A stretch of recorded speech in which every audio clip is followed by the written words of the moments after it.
quoi que vous fassiez où vous êtes, je vous invite à ne pas lâcher l'affaire. Don't give up the fight, comme disait Monsieur Marley. Get up, stand up. Don't give up the fight. Quand je suis allergique à la relation, quand je me protège, quand je me défends de la relation, souvent parce que j'ai vécu des choses plutôt douloureuses, la métaphore de j'ai besoin de personne en Harley Davidson. Je ne reconnais plus personne en Harley Davidson. Aujourd'hui, je vais vous parler des 4 champs en communication non violente. Je vais poser les bases, c'est une vidéo prérequis initiation par rapport à la pratique de la com non violente et aussi approfondissement. Donc c'est inclus dedans, dans ce magnifique paysage que voici dans le lac sacré du Val d'Alos, le lac d'Alos. Donc c'est parti, attachez votre ceinture, on embarque pour un voyage interne et externe.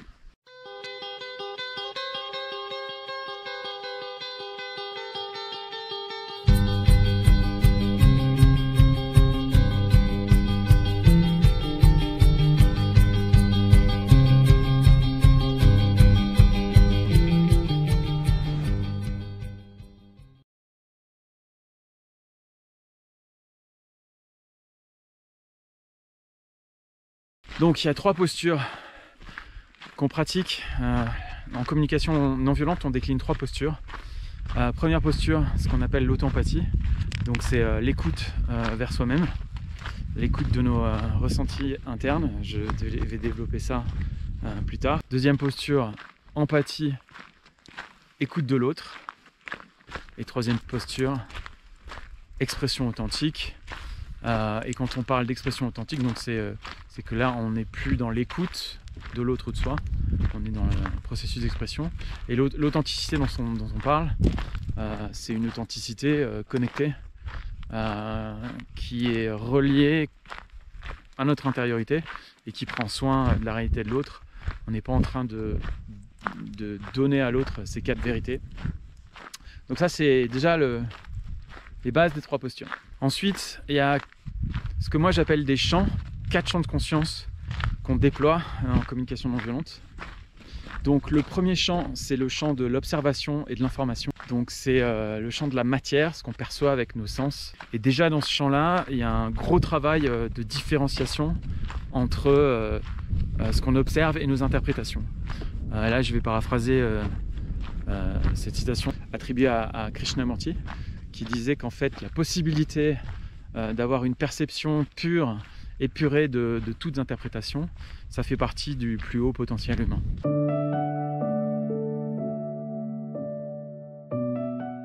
Et donc sur ce champ de l'information, de l'observation, ça nous demande d'entrer en contact, d'avoir la capacité d'entrer en contact avec nos pensées, nos croyances, les histoires qu'on se raconte à l'intérieur de nous-mêmes, et donc ça demande de développer certaines compétences pour rentrer dans ce niveau de subtilité-là. Ça permet d'aller vers ce qu'on appelle en anglais une posture de ownership, de prise de responsabilité. Donc qu'est-ce que ça veut dire ownership? C'est-à-dire que on sort dans l'inconscience des objets internes qui nous traversent au niveau de nos pensées et des histoires qu'on se raconte, et on en prend la responsabilité, on évite de les projeter sur autrui, et ça fait du bien à tout le monde.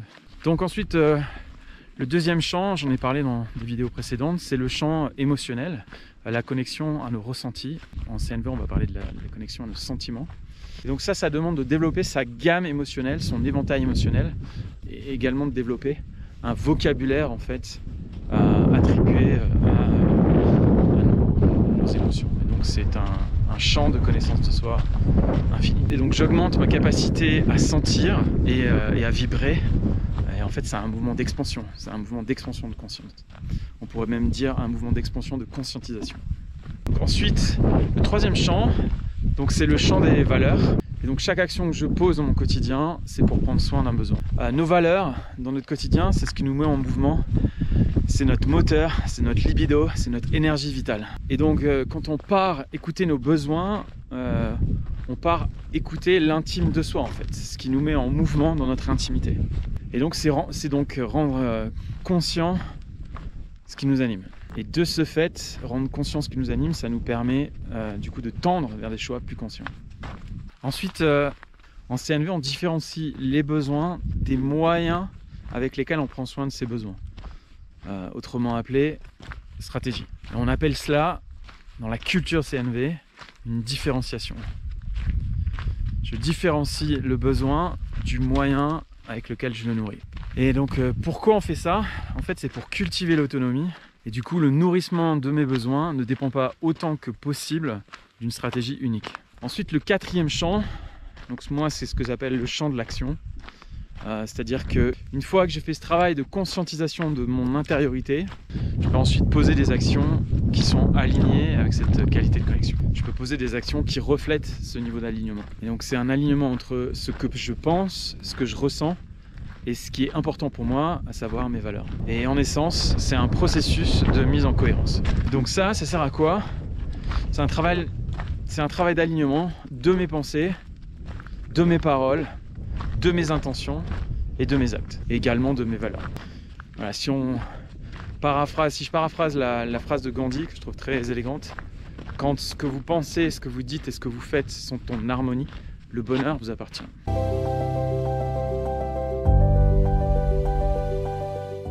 Et donc dans ce processus-là, en fait, c'est un processus où je me rassemble, je me déschizophrénie, c'est-à-dire que tous les endroits de moi qui partent dans des directions opposées, bien souvent de manière inconsciente, eh ben, je les mets en lumière et je commence à rentrer dans cette dynamique de cohérence. Donc je me déschizophrénise et pour reprendre l'image de Thich Nhat Hanh, ce maître zen, je deviens souverain dans mon royaume. Et ce royaume est un royaume intérieur.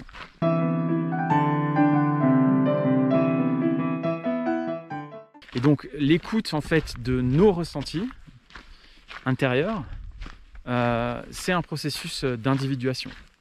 Qu'est-ce que ça veut dire? Ça veut dire qu'en fait j'écoute l'unique de ce qui me définit, de ce qui me caractérise. Alors ensuite il y a des choses à savoir dans la communication non violente. Il y a des choses à savoir, c'est des petits tips. Première chose, c'est si je veux changer l'autre, quand je m'exprime ou quand je l'écoute, c'est que c'est moi qui ai besoin d'empathie. Donc ça c'est première clé vraiment précieuse. Quand vous apprenez la communication non violente, le premier mauvais réflexe, c'est de vouloir appliquer ça direct sur les autres, sur nos proches. Ne faites jamais ça sans leur consentement explicite. C'est-à-dire qu'au début, dans l'étude de la communication non violente, on va s'entraîner dans une CNV de labo qui nous permet ensuite d'aller vers une intégration naturelle. Parce qu'il y a un point clé, c'est que la communication non violente, c'est pas un outil, c'est pas quelque chose qu'on fait, c'est une posture, voilà. Avant toute chose. Donc, du coup, le premier mouvement dans l'intégration de ce processus, c'est déjà en accueillant, en écoutant ce qui me traverse et en rencontrant ce qui me traverse, ça me permet de développer ma capacité à écouter et à rencontrer ce qui traverse l'autre. Et donc ce qu'on dit traditionnellement, c'est qu'au départ 70% de la pratique en communication non violente, c'est de l'auto-empathie. Alors un point aussi qui est très important, c'est différencier le besoin qui est nourri du besoin qui est rencontré. Qu'est-ce que ça veut dire? C'est-à-dire qu'un besoin nourri, c'est dans une expérience de la vie quotidienne, ça veut dire que vous faites quelque chose qui prend soin d'un besoin. Un besoin rencontré, ça veut dire conscientiser dans telle situation quel besoin a été nourri ou pas. Et c'est déjà le mettre en lumière, indépendamment d'ailleurs du fait qu'il soit nourri ou pas. Besoin nourri versus besoin rencontré. Et ce que disait Marshall Rosenberg, c'est le premier besoin d'un besoin, c'est d'abord d'être vu.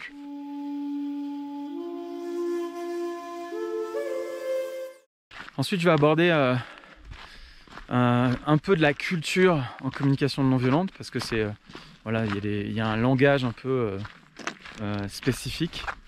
Donc la première chose, c'est les 4 façons d'entendre un message. C'est-à-dire soit je peux entendre un message en mode chacal. Qu'est-ce que ça veut dire le mode chacal? C'est-à-dire qu'il y a cette allégorie dans la culture CNV du chacal et de la girafe.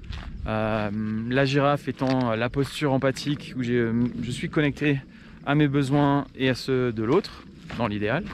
Et la posture chacal, c'est je ne suis pas connecté à mes besoins et je suis soit dans le jugement vers moi, soit dans le jugement vers l'autre. Et donc les quatre postures d'écoute, les 4 façons d'entendre un message, c'est soit je suis en chacal vers moi, je me juge, soit je suis en chacal vers l'autre, je juge l'autre, soit je suis en girafe vers moi, c'est-à-dire que je suis en processus d'auto-empathie pour ressentir ce qui me traverse, soit je suis en girafe vers l'autre, c'est-à-dire que je suis en posture empathique pour écouter ce qui traverse l'autre. Et donc sur les 4 champs que j'ai exprimés précédemment, c'est-à-dire le champ de l'observation, le champ des émotions, le champ des valeurs et le champ de l'action. Donc l'autre point au niveau de la culture, c'est les 3 postures, j'en ai parlé. La déclinaison de ces 3 postures, empathie, auto-empathie, expression authentique. Ensuite, un point clé aussi pour la pratique en communication non violente, c'est les obstacles à l'empathie. C'est-à-dire qu'il y a des mécanismes conditionnés qui sont bien huilés quand on n'a pas travaillé dessus dans la communication au quotidien. Notamment, donc les obstacles à l'empathie, ça va être le fait de minimiser un message, de réduire en fait l'importance d'un message, que ce soit pour nous-mêmes ou pour notre interlocuteur. Le fait de donner des conseils, ça c'est un obstacle à l'empathie. L'empathie, c'est de permettre en fait à l'autre de trouver ses propres ressources et de trouver ses propres solutions, ce qui fait qu'en fait on ne prend pas le pouvoir sur l'autre. Et ça permet du coup de générer de l'autonomie pour soi-même quand on reçoit cette qualité d'écoute, ou pour l'autre quand on l'offre. Alors il y a d'autres obstacles à l'empathie, je ne vais pas les développer, mais il y en a une quinzaine. Il y a aussi le fait de moraliser, de changer de sujet, de dévier la conversation sur soi. Il y a aussi la dimension de la sympathie, c'est-à-dire que je suis affecté par rapport à ce que me partage l'autre. Et du coup, je suis plus relié 100% à ce qu'il vit, mais plutôt c'est imprégné de mon expérience personnelle. Alors il y a aussi des étapes dans le développement des compétences qui ne sont pas des étapes linéaires, en tout cas qui peuvent apparaître linéaires, mais en fait c'est un peu les montagnes russes, c'est-à-dire qu'en développement de compétences, on va alterner entre ces différentes étapes. La première, c'est la dépendance. C'est-à-dire que mes besoins dépendent absolument de l'autre, j'en ai pas conscience, et pour les nourrir, pour en prendre soin, je suis en dépendance parce que c'est une stratégie unique. Donc ça c'est la première étape, qui est connectée à la dépendance. Ensuite, le deuxième mouvement, c'est quand je suis allergique à la relation, quand je me protège, quand je me défends de la relation, souvent parce que j'ai vécu des choses plutôt douloureuses. Alors je vais rentrer dans une étape d'indépendance relative, en fait on peut l'appeler, j'avais un enseignant qui appelait ça plutôt anti-dépendance, où vraiment je rejette la relation, c'est un peu la métaphore de j'ai besoin de personne en Harley Davidson. Je ne reconnais plus personne en Harley Davidson. Ensuite, l'autre étape, c'est la dimension de l'autonomie. L'autonomie, du coup, je commence à entrer en connexion, à conscientiser en faisant ce travail les besoins qui sont importants pour moi, les valeurs que je nourris quand je fais ce que je fais dans mon quotidien, pour toute action que je pose dans mon quotidien. Et donc là, je commence à rentrer dans un processus de conscientisation et donc de développer l'autonomie, parce que si j'ai pas conscience de mes besoins, c'est compliqué d'en prendre soin. Je suis plutôt en mode balle de flipper, c'est-à-dire que je n'ai pas conscience de ce qui me fait réagir, de pourquoi je le fais, et donc je suis dans un mécanisme de réaction permanente. Donc quand je commence à développer cette conscientisation, ce qu'on appelle la phase d'autonomie, et donc je prends la responsabilité du coup de la manière avec laquelle je nourris mes besoins. La première étape déjà, c'est d'en avoir conscience. Ensuite, quatrième étape, c'est quand j'ai développé vraiment beaucoup de compétences relationnelles, de connaissance de moi et de manière pratique. Je vais rentrer dans l'interdépendance. Moi qui ai pratiqué énormément le bouddhisme, particulièrement aussi dans la tradition de Thich Nhat Hanh, il était très en affinité avec cette dimension d'interdépendance. Et là, c'est-à-dire que j'ai à la fois la possibilité d'être vers moi, connecté à mes besoins, et en même temps, j'ai cette capacité d'être tourné vers l'autre et de pouvoir me relier à ses besoins, à lui ou à elle, quoi. Et donc ça, c'est ce qu'on appelle l'interdépendance. Ça demande quand même beaucoup de compétences. Et puis ça dépend aussi d'avec qui on est en interconnexion. Voilà, quand quelqu'un du coup a déjà aussi développé ces capacités-là pour tenir l'espace, hold the space, on dit en anglais, dans la dynamique communicationnelle, à ce moment-là, c'est beaucoup plus facile de pouvoir rentrer dans ces différentes phases. Si la personne a 0 compétence, ça veut dire que c'est vous qui allez tenir l'espace pour le dialogue. Et donc ça vous demande à la fois la capacité d'être chez vous en conscience avec vos besoins et ce qui vous traverse, et la capacité également de pouvoir l'exprimer d'une manière qui maximise les chances que ce soit entendu. Et à la fois, vous allez être porteur du dialogue au niveau de la capacité à soutenir l'autre dans la conscientisation de ses propres besoins et la conscientisation de le soutenir à exprimer aussi ce qui est important pour lui et comment il a envie de voir ça nourri au niveau du champ de l'action, quoi. Voilà. Donc ça, c'est les 4 étapes qui, à nouveau, je me répète, ne sont pas linéaires. Et donc au niveau de ces 4 étapes-là, on peut résumer ça à, d'abord, c'est un état d'inconscience, c'est-à-dire que je n'ai pas conscience du tout de ce qui me traverse. Et d'ailleurs, dans la phase de dépendance, si je rencontre quelqu'un qui fonctionne également de cette manière-là, du coup, je vais être dans une relation qu'on appelle de codépendance. Chacun est dépendant de l'autre. Et en général, ça crée une situation de rareté, c'est-à-dire que quand on n'a pas beaucoup de moyens pour nourrir nos besoins, quand on n'a pas diversifié en fait notre capacité à nourrir nos besoins, du coup, on va être très attaché à une stratégie unique. En général, la violence arrive quand il y a cette absence de biodiversité à pouvoir nourrir de manière multiple nos besoins. Et donc là, ça demande de développer une capacité créative. Voilà, il y a un point clé, c'est de pouvoir développer sa créativité dans la manière avec laquelle on va prendre soin de soi et potentiellement également soutenir de manière créative la manière avec laquelle l'autre peut prendre soin de lui-même. Notamment, je pense, dans la relation avec les enfants. N'hésitez pas à commenter la vidéo, à liker, à poser des questions. Voilà, ça met du vent dans les voiles, ça encourage. Et puis ça permet aussi de créer du lien et de l'interaction dans les échanges. Voilà, je vous souhaite bonne route sur votre chemin de conscience intérieure. Et quoi que vous fassiez où vous êtes, je vous invite à ne pas lâcher l'affaire. Don't give up the fight, comme disait Monsieur Marley. Get up, stand up.